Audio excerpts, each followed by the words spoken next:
What do you know about what happened in 1895? Maybe not much, but I'm here to let you know that this is the year that the world changed.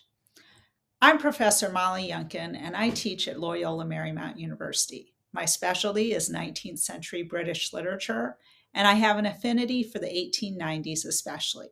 Think Oscar Wilde, Thomas Hardy, and lots of lesser known women writers, all of whom were writing about gender and sexuality in ways that had never been expressed before.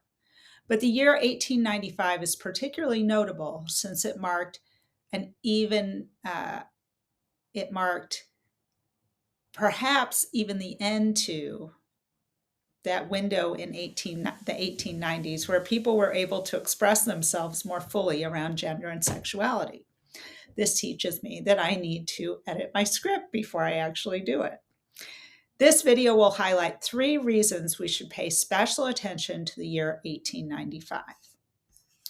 First, the first reason we should pay attention to 1895 is because it's the year that Thomas Hardy published Jude the Obscure. By this time, he had already published one of his most famous novels, Tess of the D'Urbervilles. I'm not going to ruin the plot for you, but if you haven't read it before, it is worth reading before you tackle Jude the Obscure. Hardy had also published an essay called Candor in English Fiction, in which he argued that the relation of the sexes had not been fully illustrated in English fiction, but the new realism, a literary style that he helped found, would do this more fully.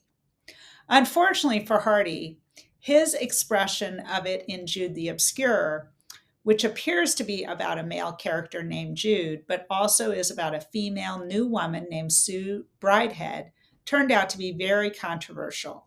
It was so controversial that the periodical in which it was serialized made extreme cuts to the novel in order to make it palatable to a late Victorian audience.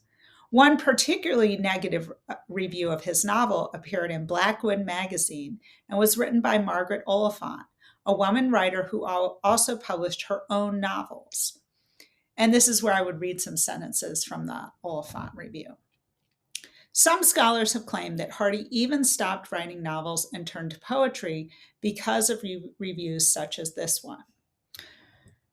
Okay, the second reason we should pay closer attention to the year 1895 is that the New Woman novel continued to evolve and devolve, as I will show, in new ways. Meenie Dowie's novel Gallia is a good example of this. It's particularly known for its emphasis on eugenics, since the main character in the novel is searching for a male partner who will produce a child that will continue a family line according to class and racial biases. Although eugenics started as a specifically class-based way of categorizing people, the works of Francis Galton racialized this bias. And I think there's more that I would say here, kind of explaining, how it notes a new turn in the New Woman novel, but how problematic this particular turn in the novel is. The third reason for paying attention to 1895 is because it's the year in which Oscar Wilde had a fabulous hit, his play, The Importance of Being Earnest. But it's also the year that he was put on trial for gross indecency, and he was actually found guilty and sentenced to time in prison. Basically, his reputation was ruined by the trial. And as some of you may already know, there were portions of his earlier novel, The Picture of Dorian Gray, which was used against him in the trial to prove that he was guilty of gross indecency.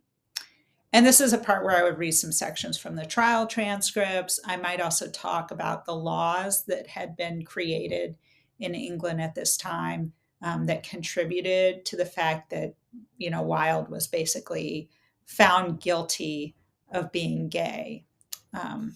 So all of these things are really important in terms of understanding why 1895 is the year that changed.